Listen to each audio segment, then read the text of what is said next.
한국산 무기가 인도-파키스탄 국경에서 적군을 초토화시켰다고요? 이 소식을 들은 저는 깜짝 놀랐습니다. 안녕하세요. 전 폴란드의 디펜스24 소속 국방무기 전문 기자인 마렉 노바크라고 합니다. 전 항상 무기는 실전에서 검증되어야 한다고 믿어왔습니다. 폴란드 동부 국경 마을에서 태어난 저에게 러시아의 위협은 어린 시절부터 실감나는 공포였죠. 군인 아버지와 할아버지의 영향으로 국방 분야에 관심을 가지게 되었고, 지금은 폴란드 최대 군사 전문 매체 디펜스24의 기자로 일하고 있습니다. 그런데 작년, 제 인생을 완전히 뒤흔들어 놓을 사건이 터졌습니다. 편집장이 폴란드의 한국산 무기 대량 도입에 관한 제 의견을 물었을 때 저는 내심 비웃었습니다. 서방 무기도 아닌데다 실전 경험도 없는 무기를, 그것도 엄청난 규모로 도입한다니.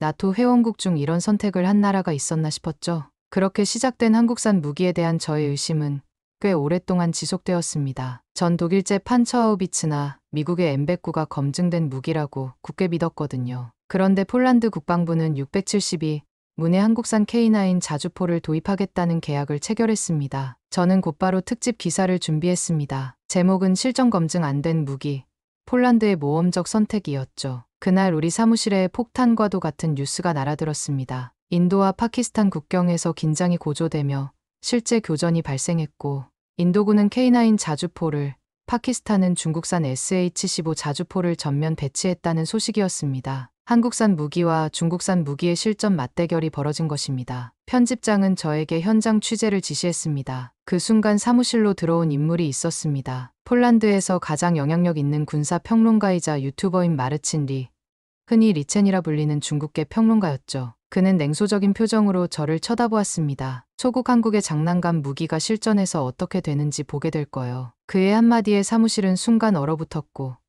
저의 가슴에는 묘한 불꽃이 일었습니다. 비록 한국 무기에 회의적이었지만 리첸의 말투에 담긴 의도가 단순한 의견 이상으로 느껴졌기 때문입니다. 그가 중국계라는 점이 더 의구심을 불러일으켰죠. 그의 도발적인 말은 마치 도전장 같았습니다. 머릿속은 혼란스러웠지만 한편으로는 진실을 확인하고 싶은 기자로서의 본능이 끌어올랐습니다. 과연 한국 무기는 실전에서 어떤 모습을 보여줄까?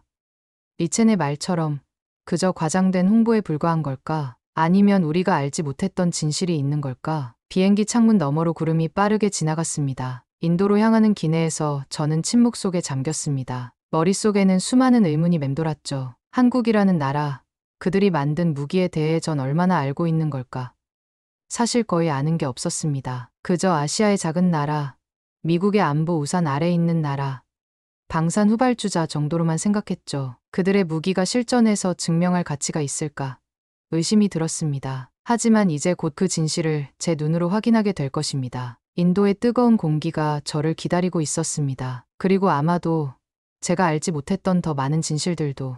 인도 뉴델리 공항에 내리자마자 저를 덮친 것은 후끈한 열기와 인도 특유의 향신료 냄새였습니다. 하지만 그보다 더 강하게 느껴진 것은 이곳의 군사적 긴장감이었죠. 공항에서부터 군인들의 모습이 눈에 띄었고, 거리 곳곳에는 애국심을 고취하는 포스터가 붙어 있었습니다. 인도-파키스탄 국경의 긴장이 수도까지 전해지고 있었습니다. 숙소에 짐을 풀자마자 인도 국방부가 마련해준 군용 지프를 타고 인도-파키스탄 국경 인근 군사기지로 향했습니다. 창밖으로 펼쳐진 인도의 풍경은 어딘가 낯설면서도 친근했습니다. 폴란드와는 다른 색채와 다른 문화, 하지만 국경지대의 긴장감은 세계 어디서나 비슷한 모양새를 하고 있더군요. 군사기지에 도착하자 K9 자주포 6대가 정렬해 있는 모습이 눈에 들어왔습니다. 먼지를 뒤집어 쓴 제 최전선에서 돌아온 듯한 모습이었습니다. 멀리서 보기에도 거대한 포신과 견고한 장갑이 인상적이었습니다. 저는 마음속으로 고개를 절레절레 흔들었습니다. 겉모습만 그럴듯하겠지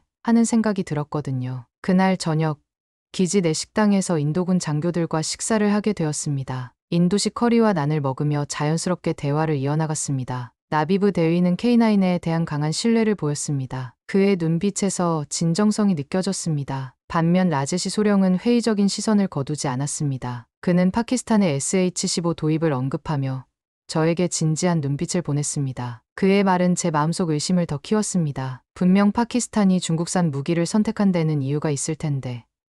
그렇다면 K9의 약점은 무엇일까요? 자리에서 일어나 숙소로 돌아가는 길.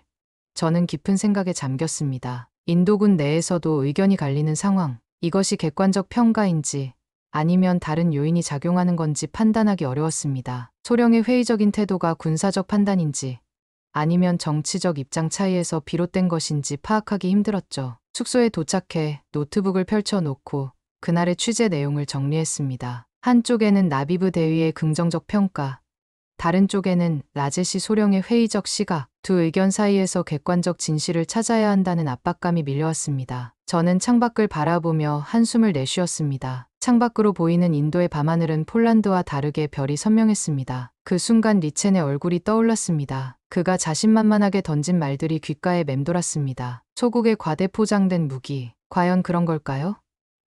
아니면 제가 알지 못했던 진실이 있는 걸까요? 다음 날 아침, 일찍 일어나 취재 계획을 세웠습니다. 양측의 의견을 듣는 것만으로는 부족합니다. 직접 눈으로 보고 데이터를 확인하고 실제 현장에서 근무하는 병사들의 생생한 목소리를 들어야 했습니다. 무엇보다 K9와 SH-15의 실전 성능을 비교할 수 있는 자료가 필요했죠. 아침 식사를 마치고 기지로 향하는 길.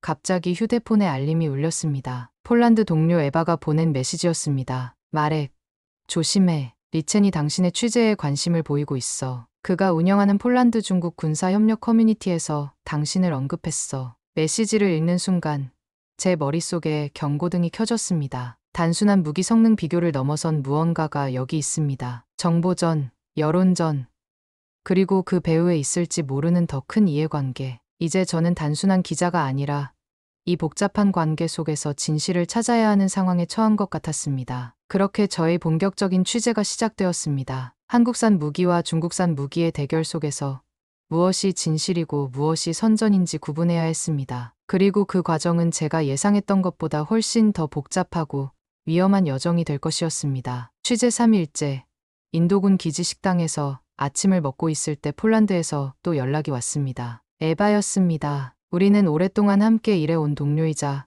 친구이기도 했죠. 하지만 이번 통화는 달랐습니다. 그녀의 목소리에는 분명한 긴장감이 묻어 있었습니다. 마렉, 들어봐. 한국 무기에 관한 보도는 정말 신중하게 해야 해. 리첸의 영향력이 생각보다 커. 그가 운영하는 커뮤니티 회원 중에 국방부와 연결된 사람들도 있다고. 그리고 서방 무기 제조사들도 이 상황을 주시하고 있어. 그녀의 말은 압박처럼 느껴졌습니다. 그동안 우리는 함께 서방 무기의 우수성을 강조하는 기사를 많이 써왔습니다. 하지만 진실이 다를 수 있다는 생각이 점점 강해지고 있었습니다. 전화를 끊고 잠시 생각에 잠겼습니다. 에바의 경고가 단순한 걱정인지 아니면 다른 의도가 있는지 알 수 없었습니다. 그날 오전, 인도군 포병 중령 라울 신과의 인터뷰가 예정되어 있었습니다. 그는 K9 자주포를 직접 운용한 경험이 있는 베테랑 장교였습니다. 저는 의심과 기대가 교차하는 마음으로 그를 만났습니다. 라울 싱은 건장한 체격에 차분한 눈빛을 가진 사람이었습니다. 그의 얼굴에는 오랜 전장 경험에서 오는 풍화된 흔적이 남아 있었습니다. 인터뷰는 K9 자주포가 배치된 훈련장에서 진행되었습니다. 싱중령은 K9 앞에 서서 자신의 경험을 차분하게 이야기했습니다. 그가 전하는 실전 경험은 제 예상을 뛰어넘는 것이었습니다. 지난해 국경 충돌 시 K9의 정확도와 신뢰성, 특히 극한 환경에서의 안정적인 성능이 인상적이었다고 합니다. 우리는 영하 20도부터 영상 40도가 넘는 환경에서 K9을 테스트했습니다. 사막의 모래바람, 고산지대의 희박한 산소, 습지의 진창길까지 어떤 상황에서도 안정적으로 작동했죠. 무엇보다 중요한 것은 실전에서의 신뢰성입니다. 언제든 발사 명령이 떨어지면 즉시 대응할 수 있어야 합니다. K9은 그 점에서 뛰어납니다. 그의 말에는 확신이 묻어 있었습니다. 전 그의 경험담을 들으며 점점 더 혼란스러워졌습니다. 지금까지 제가 알고 있던 한국 무기에 대한 인식과 현저히 달랐기 때문입니다. 실질적인 데이터를 요청했더니 싱중령은 망설임 없이 비교 자료를 보여주었습니다. K9의 사격 정확도, 기동성, 신뢰성 지표는 서방 무기와 비교해도 전혀 뒤처지지 않았습니다. 오히려 일부 항목에서는 더 뛰어난 성능을 보였죠. 인터뷰를 마치고 숙소로 돌아오는 길에 휴대폰에 알림이 울렸습니다. 리첸이 자신의 유튜브 채널에 새 영상을 올렸다는 소식이었습니다. 영상 제목은 중국 무기의 압도적 우위, 인도-파키스탄 국경에서 입증된 진실이었습니다. 제 심장이 빠르게 뛰기 시작했습니다. 어떻게 이런 결론을 내릴 수 있을까요? 실제 전투가 벌어진 것도 아니고 경계 상황일 뿐인데 말입니다. 영상을 재생하자 리첸의 자신만만한 얼굴이 화면을 가득 채웠습니다. 그는 중국산 SH-15 자주포의 우수성을 강조하며 한국산 K9을 검증되지 않은 모조품이라고 폄하했습니다. 더 충격적인 것은 그가 인용한 인도군 내부 보고서였습니다. 그것은 K9의 화력 시스템에 심각한 결함이 있다는 내용이었습니다. 저는 그 순간 직감적으로 알았습니다. 이것은 거짓 정보입니다. 방금 전 라울싱 중령에게서 들은 내용과 완전히 상반되는 정보였으니까요. 하지만 리첸의 영상은 이미 폭발적인 조회수를 기록하고 있었고 많은 댓글이 달리고 있었습니다. 폴란드 국내에서도 이 영상은 빠르게 퍼지고 있었습니다. 숙소에 도착해 노트북을 열고 리첸의 주장을 하나하나 검증해보기 시작했습니다. 그가 인용한 인도군 내부 보고서는 어디서도 확인할 수 없었습니다. 그의 주장 대부분은 출처가 모호하거나 맥락을 왜곡한 것이었습니다. 이것은 단순한 의견 대립이 아니라 조직적인 정보 왜곡으로 보였습니다. 창밖으로 인도의 저녁이 찾아오고 있었습니다. 멀리서 K9 자주포의 훈련 소리가 들려왔습니다. 저는 깊은 고민에 빠졌습니다. 단순히 두 무기 체계의 성능을 비교하는 기사를 쓸어왔지만 이제는 진실과 거짓 사이의 전쟁에 휘말린 것 같았습니다. 기자로서의 윤리, 객관성, 그리고 진실에 대한 책임감이 어깨를 짓누르는 듯했습니다. 저는 결심했습니다. 내일부터는 더 깊이, 더 철저하게 취재해야겠다고. 라울싱 중령의 말만으로는 부족합니다. 실제 K9을 운용하는 병사들, 정비를 담당하는 기술자들, 그리고 가능하다면 실제 전투 데이터까지 모든 것을 확인하겠습니다. 진실은 현장에 있을 테니까요. 다음 날 아침, 동이 트기도 전에 일어나 K9 자주포 실전 훈련을 취재하기 위해 준비했습니다. 칭 중령의 허락을 받아 실제 사격 훈련을 참관할 수 있게 되었죠. 훈련장에 도착하자 이미 인도군 포병들이 분주히 움직이고 있었습니다. K9 자주포 세대가 사격 위치에 정렬해 있었고 병사들은 마지막 점검을 하고 있었습니다. 이른 아침에 서늘한 공기를 가르며 첫 번째 사격이 시작되었습니다. K9의 거대한 포신에서 불꽃이 튀며 천둥 같은 소리가 울려 퍼졌습니다. 그 순간 저는 몸 깊숙한 곳에서 전율을 느꼈습니다. 이것은 단순한 기계가 아니라 전쟁의 현실 그 자체였습니다. 훈련은 순조롭게 진행되었습니다. K9의 정확도는 놀라웠습니다. 원거리 표적을 정확히 타격하는 모습이 인상적이었죠. 한 번은 발사 후 단 몇 초 만에 다시 사격 태세를 갖추는 모습을 보고 놀라기도 했습니다. 제가 알고 있던 자주포의 재장전 시간보다 훨씬 빨랐거든요. 그러나 세 번째 K9이 네 번째 사격을 앞두고 갑자기 멈춰섰습니다. 포탑 회전이 중지되고 디지털 시스템이 다운된 것 같았습니다. 저는 그 순간 가슴이 쿵 내려앉았습니다. 역시 그랬어. 한국 무기는 신뢰할 수 없어. 라는 생각이 스쳤죠. 카메라를 들어 그 상황을 찍기 시작했습니다. 그런데 예상과 달리 인도군 정비병들의 반응이 놀라웠습니다. 마치 이미 예상했던 상황처럼 침착하게 대응하는 모습이었습니다. 정비병 아난드 파텔과 그의 팀은 신속하게 자주포에 접근해 정비를 시작했습니다. 그들의 손놀림은 노련했고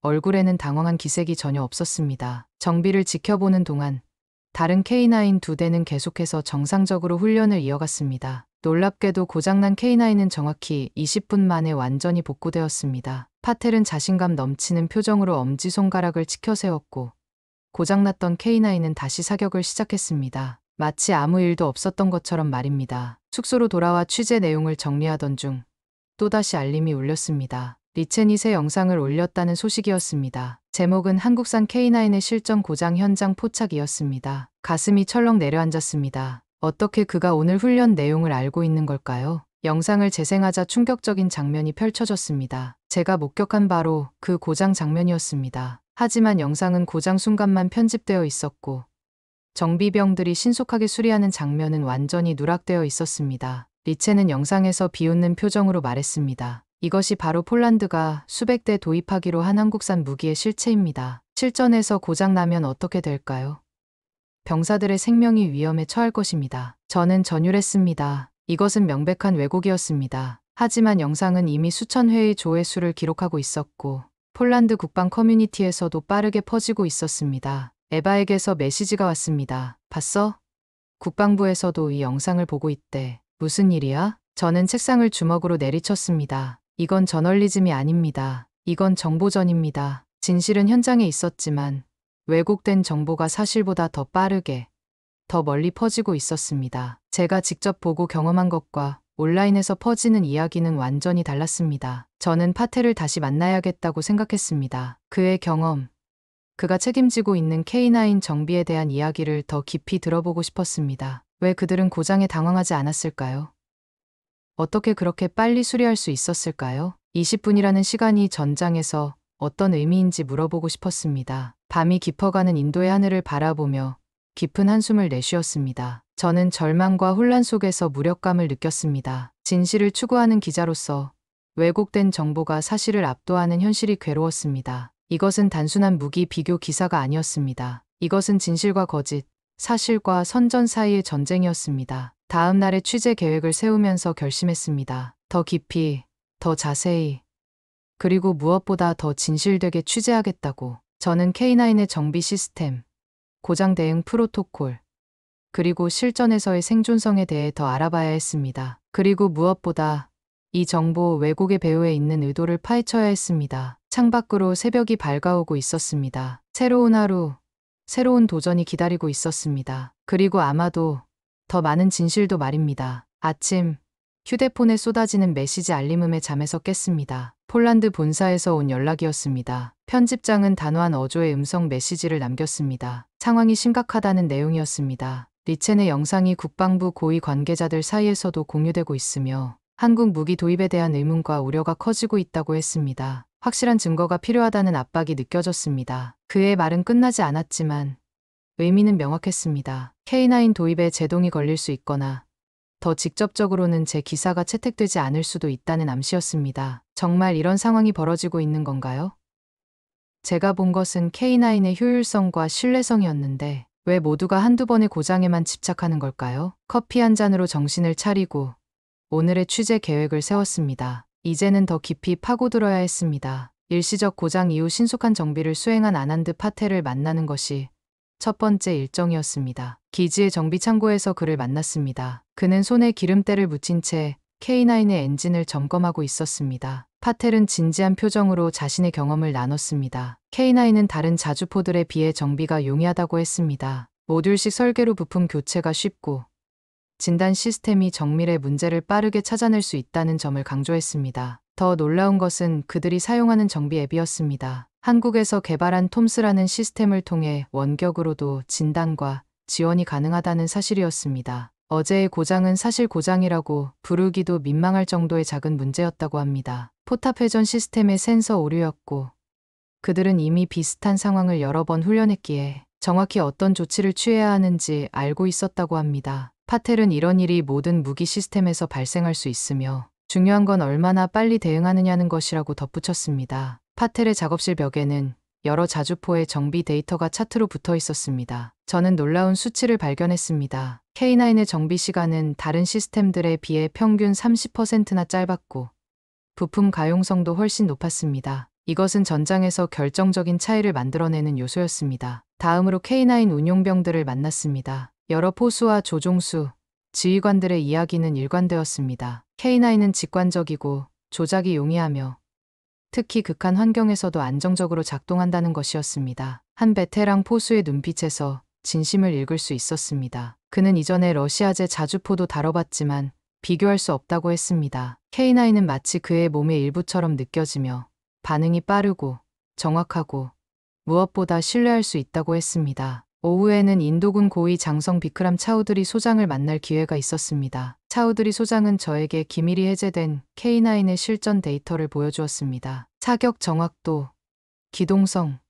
생존율, 가동률, 모든 수치가 놀라웠습니다. 특히 지난해 국경 충돌 시 K9은 98%의 가동률을 유지했고 명중률은 94%에 달했습니다. 이는 파키스탄이 배치한 중국산 SH-15의 수치를 크게 앞서는 것이었습니다. 차우드리 소장의 시선은 진지했습니다. 그는 인도가 무기를 선택할 때 정치가 아닌 성능을 본다고 강조했습니다. 인도는 러시아, 미국, 프랑스, 이스라엘 등 다양한 국가의 무기를 사용해왔고 지금은 한국산 K9을 선택했다고 했습니다. 이유는 단순합니다. 데이터가 증명하고 있기 때문이라고 했습니다. 그는 또한 K9의 우수성이 단순히 하드웨어에만 있는 것이 아니라고 강조했습니다. 한국의 지속적인 지원, 정비 시스템, 그리고 현지 상황에 맞춘 업그레이드가 K9의 진정한 가치라고 했습니다. 숙소로 돌아와 노트북을 열고 기사 초안을 작성하기 시작했습니다. 그런데 소셜미디어를 확인하자 충격적인 상황이 펼쳐지고 있었습니다. 리체는 제가 확보한 데이터를 미리 알고 있었던 듯 선제적으로 인도군 데이터의 신뢰성 의문 제하의 새 영상을 올렸습니다. 그는 영상에서 데이터도 얼마든지 조작될 수 있다며 의문을 제기했고 인도와 한국 간의 정치적 거래를 암시했습니다. 화가 치밀었습니다. 이것은 명백한 허위 정보였습니다. 제가 직접 본 데이터, 직접 만난 사람들, 직접 목격한 상황들이 왜곡되고 있었습니다. 더 심각한 것은 폴란드 내에서 이 허위 정보가 빠르게 퍼지고 있다는 점이었습니다. 심지어 일부 정치인들은 이를 근거로 한국 무기 도입 재검토를 요구하기 시작했습니다. 창밖으로 인도의 밤하늘을 바라보며 깊은 생각에 잠겼습니다. 이것은 단순한 무기 비교가 아니었습니다. 이것은 진실과 거짓의 전쟁, 정보와 선전의 대결이었습니다. 그리고 저는 그 한가운데 서 있었습니다. 폴란드의 국가 안보, 병사들의 생명, 그리고 무엇보다 저널리스트로서의 제 양심이 걸린 문제였습니다. 한 가지 분명해진 것이 있었습니다. 더 결정적인 증거가 필요했습니다. 단순한 데이터나 인터뷰를 넘어선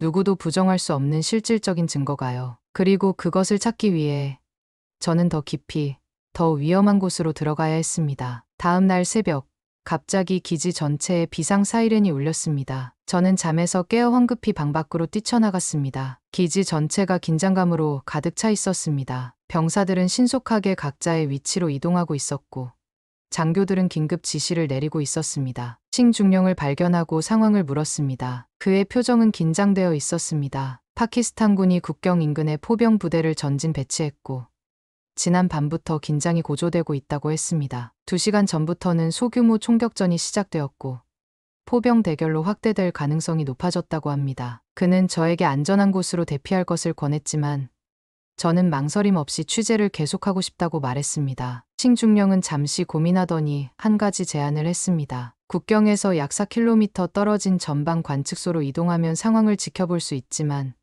제 안전은 보장할 수 없다는 것이었습니다. 저는 즉시 수락했습니다. 기자로서 이런 순간을 놓칠 수 없었습니다. 장갑차를 타고 전방 관측소로 향하는 동안 정적이 흘렀습니다. 창밖으로는 인도의 황량한 국경지대가 펼쳐져 있었고 멀리서 간헐적인 총성이 들려왔습니다. 관측소에 도착했을 때 이미 여러 장교들이 망원경과 디지털 장비를 통해 상황을 주시하고 있었습니다. 관측소 지휘관은 저에게 현재 상황을 간략히 설명해 주었습니다. 파키스탄 쪽에서 8대의 SH-15 자주포가 발견되었고 인도군은 이에 대응해 6대의 K9를 배치했다고 합니다. 양측 모두 아직 대규모 포격은 하지 않고 있지만 긴장은 고조되고 있었습니다. 그때였습니다. 갑자기 파키스탄 쪽에서 포구 화염이 번쩍였고 천둥 같은 포성이 울려 퍼졌습니다. SH-15의 첫 포격이 시작된 것입니다. 저는 숨을 죽이고 상황을 지켜보았습니다. 관측소의 디지털 장비는 포탄의 궤적을 추적하고 있었습니다. 첫 번째 포탄은 인도군 진지에서 약 100m 떨어진 곳에 떨어졌습니다. 두 번째,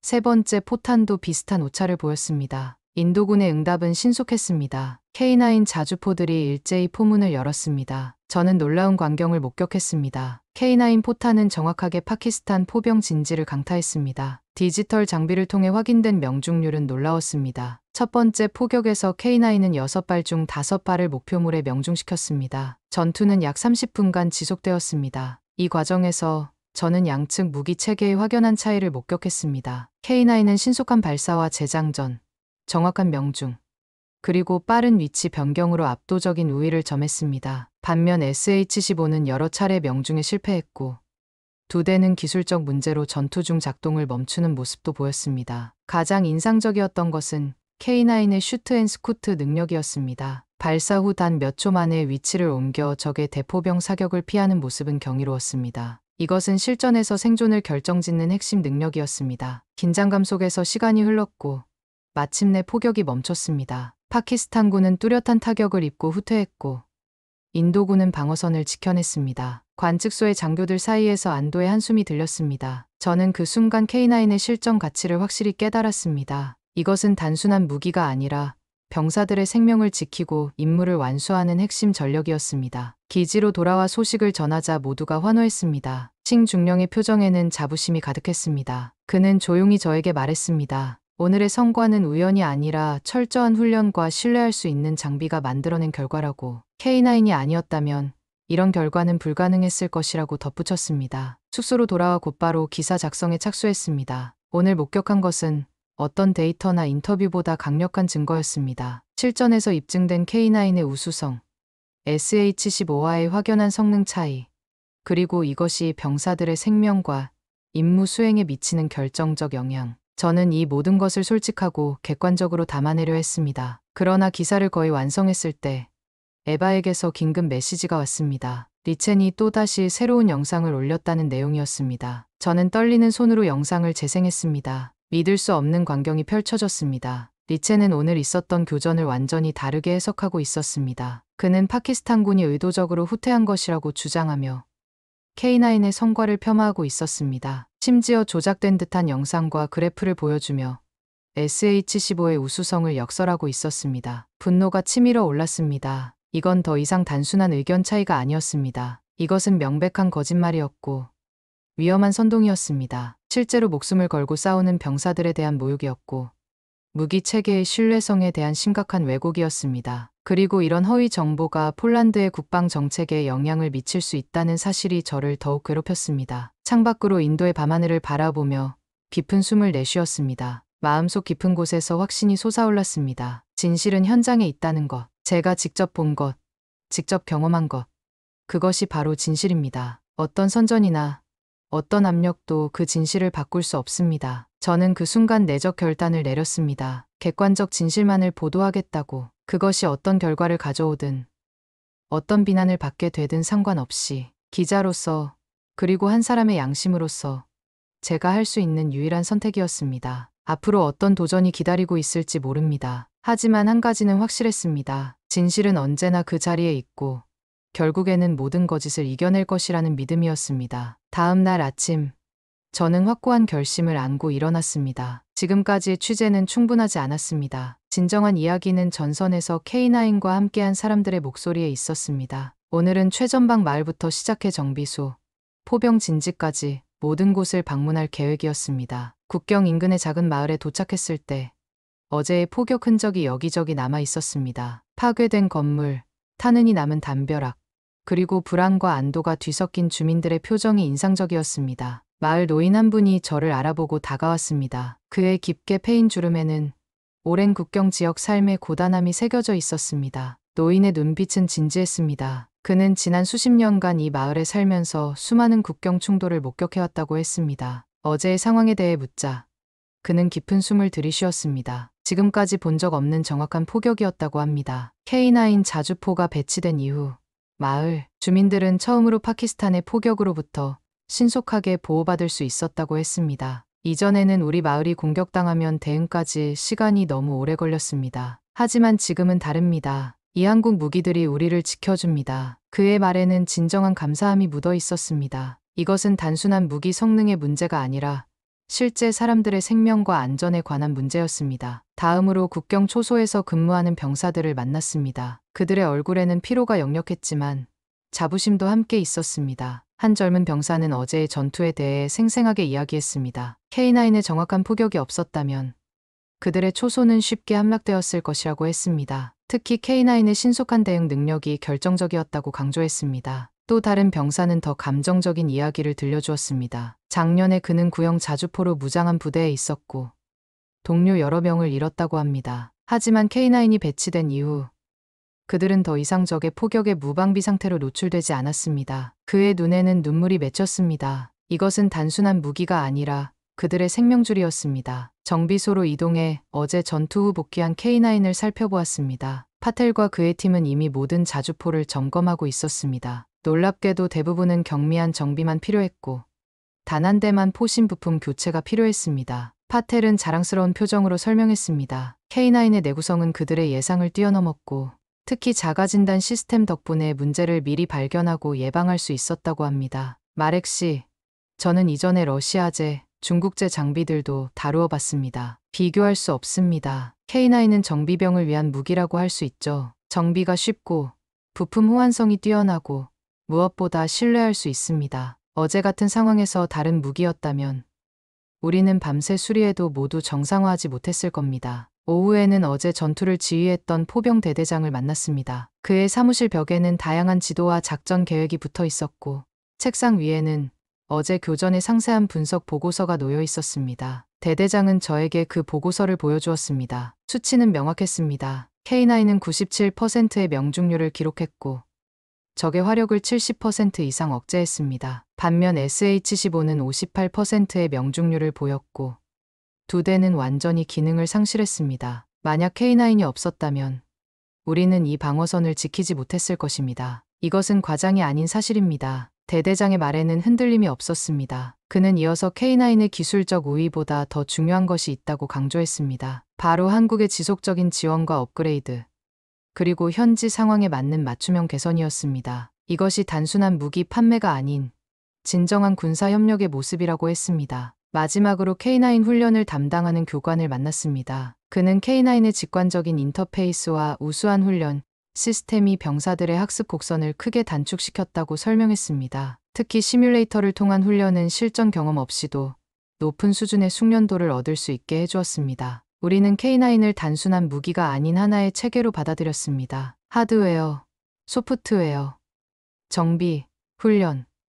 이 모든 것이 하나로 통합된 체계죠. 이것이 진정한 차이를 만듭니다. 해가 지기 시작할 무렵, 저는 마지막으로 어제 폭격으로 다친 민간인들이 치료받고 있는 임시 의료소를 방문했습니다. 의사와 간호사들은 밤새 환자들을 돌보고 있었습니다. 한 의사는 저에게 중요한 이야기를 들려주었습니다. 폭격의 정확성이 인명피해를 크게 줄였습니다. K9이 적의 포병을 신속하게 제압하지 않았다면 우리는 지금 훨씬 더 많은 환자로 넘쳐났을 겁니다. 이것은 단순한 군사적 승리가 아니라 수많은 생명을 구한 일입니다. 그 순간 저는 가슴 깊은 곳에서 감정이 북받쳐 오르는 것을 느꼈습니다. 지금까지의 취재를 통해 K9은 단순한 무기가 아니라 실제 사람들의 생명을 지키는 방패이자 희망이었음을 깨달았습니다. 그것은 데이터나 스펙을 넘어선 현장에서 증명된 신뢰와 안전의 상징이었습니다. 숙소로 돌아와 노트북을 열고 기사 작성을 시작했습니다. 이번에는 어떤 망설임도 어떤 의심도 없었습니다. 제가 본 것, 들은 것, 느낀 것을 그대로 전하고 싶었습니다. 진실은 단순하지만 강력했습니다. K9은 실전에서 증명된 우수한 무기 체계였고 이는 어떤 선전이나 왜곡으로도 부정할 수 없는 현실이었습니다. 기사를 쓰면서 제 마음은 이상하게 가벼워졌습니다. 마치 무거운 짐을 내려놓은 것 같았습니다. 진실을 위해 싸우는 기자로서 제가 해야 할 일을 하고 있다는 확신이 들었습니다. 어떤 결과가 오든 저는 제가 본 진실을 전할 것입니다. 그것이 제 사명이자 의무였으니까요. 창밖으로 인도의 별이 빛나는 밤하늘을 바라보며 저는 마음속으로 다짐했습니다. 이 기사는 단순한 무기 비교가 아니라 진실과 신뢰에 관한 이야기가 될 것입니다. 그리고 그 진실이 폴란드의 미래를 위한 올바른 결정에 도움이 되기를 바랐습니다. 바르샤바 공항에 내리자 늦가을의 차가운 공기가 저를 맞이했습니다. 인도의 열기와는 너무나 다른 고향의 냉랭함이 오히려 반갑게 느껴졌습니다. 택시를 타고 사무실로 향하는 동안 창밖으로 폴란드의 풍경이 스쳐 지나갔습니다. 모든 것이 같아 보였지만 돌아온 저는 달라져 있었습니다. 제 안에 무언가 근본적인 변화가 일어났음을 느꼈습니다. 사무실에 도착하자 동료들이 반갑게 맞아주었습니다. 편집장은 저를 보자마자 집무실로 불렀습니다. 그의 표정은 진지했지만 기대감도 엿보였습니다. 그는 제게 리첸의 영향력이 더욱 커졌다고 알려주었습니다. 이제 일부 정치인들은 한국 무기 도입 계약을 재검토해야 한다고 목소리를 높이고 있다고 했습니다. 말해, 내가 가져온 이야기가 중요해졌어. 리첸의 주장에 맞설 수 있는 강력한 증거가 필요해. 저는 자신 있게 고개를 끄덕였습니다. 편집장에게 제가 취재한 내용, 목격한 실전 상황, 그리고 수많은 증언들을 간략하게 설명했습니다. 그의 눈빛이 변화하는 것을 느낄 수 있었습니다. 의심이 확신으로 바뀌어가고 있었습니다. 다음 사흘 동안 저는 잠도 제대로 자지 않고 특집 기사를 완성했습니다. 제목은 실전에서 증명된 신뢰 K9 자주포와 한국 방산의 진실이었습니다. 기사는 인도 파키스탄 국경에서의 실전 경험을 생생하게 담아냈고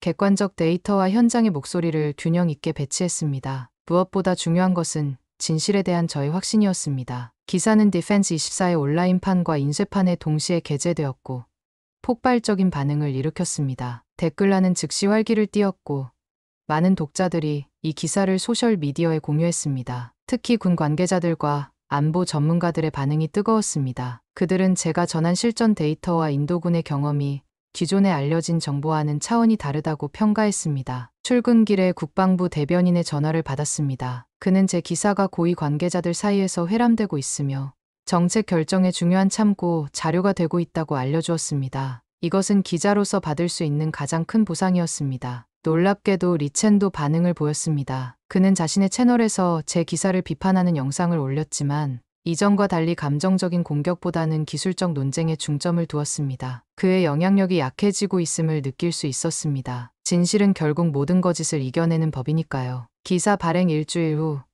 폴란드 국방부는 예정대로 한국과의 방산 협력을 진행하겠다는 공식 입장을 발표했습니다. 기자 브리핑에서 국방부 장관은 실전에서 검증된 신뢰성을 주요 결정 요인으로 언급했습니다. 그 순간 제 가슴은 뿌듯함으로 가득 찼습니다. 그로부터 몇 주 후 한국 방산기업 대표단이 폴란드를 방문했습니다. 그들은 특별히 저를 만나고 싶어 했고 작은 만찬 자리가 마련되었습니다. 한국 대표단 수석은 제게 진심 어린 감사를 표했습니다. 마렉 씨, 당신의 기사는 단순히 우리 무기를 홍보한 것이 아니라 객관적 진실을 전달했습니다. 이것이 우리가 가장 소중히 여기는 가치입니다. 한국은 단순히 무기를 파는 것이 아니라 신뢰와 협력의 파트너십을 구축하고자 합니다. 그의 말에서 진정성이 느껴졌습니다. 이것은 단순한 무기 거래가 아니라 두 나라 간의 깊은 신뢰와 협력의 시작이었습니다. 한국은 단순한 무기 수출국이 아니라 폴란드의 안보와 주권을 함께 지켜나갈 동반자였습니다. 그날 밤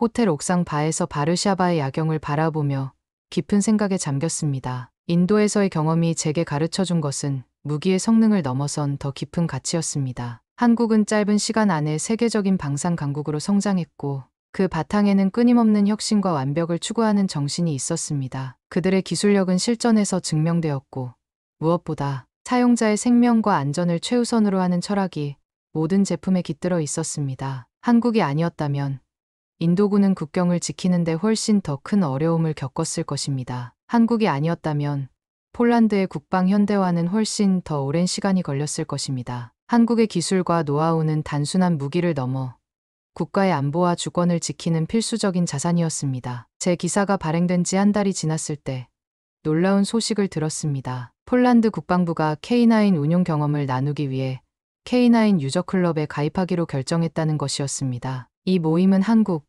노르웨이, 핀란드, 에스토니아, 호주 등 K9을 도입한 국가들이 운용 경험과 개선 사항을 공유하는 플랫폼이었습니다. 더 놀라운 것은 다음 회의가 폴란드 크라쿠프에서 개최된다는 사실이었습니다. 이것은 단순한 무기 도입을 넘어선 기술과 문화의 교류였습니다. 한국의 혁신성과 효율성, 그리고 정신의 문화가 이제 폴란드에도 전해지고 있었습니다. 저는 이 모든 과정을 지켜보며 진정한 국제 협력의 의미를 깨달았습니다. 편집장은 저에게 새로운 임무를 맡겼습니다. 이제 저는 폴란드 한국 방산 협력의 전담 기자가 되었고 K9 유저클럽 회의도 취재하게 되었습니다. 한국에 대한 저의 관심은 무기를 넘어 문화, 기술, 그리고 그들의 성공 비결로 확장되었습니다. 어떻게 이 작은 나라가 세계적인 기술 강국으로 성장할 수 있었는지 그 비결을 폴란드 독자들에게 전하고 싶었습니다. 창밖으로 내리는 첫눈을 바라보며 저는 미소 지었습니다. 이제 저는 단순한 기자가 아니라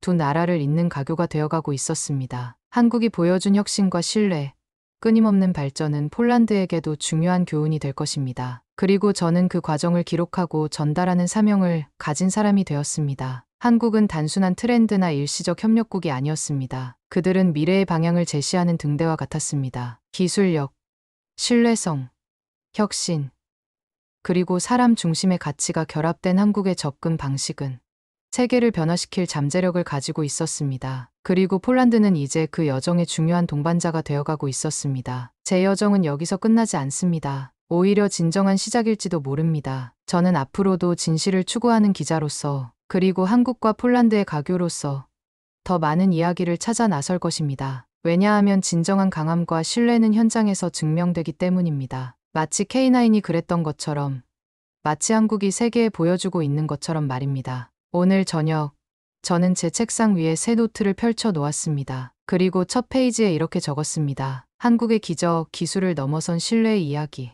이것이 제 다음 프로젝트가 될 것입니다. 한국이 세계에 전하는 희망과 혁신의 메시지를 폴란드 사람들에게, 그리고 더 넓은 세계에 전하는 것. 그것이 제가 찾은 새로운 사명입니다. 오늘의 사연은 여기까지입니다. 구독자님, 오늘 사연 중 가장 인상 깊었던 내용에 대해 댓글로 다른 분들과 함께 의견을 나눠보시는 건 어떨까요? 오늘도 끝까지 시청해 주셔서 너무나도 감사드립니다. 재미있게 보셨다면 구독과 좋아요 알림도 꼭 눌러주세요.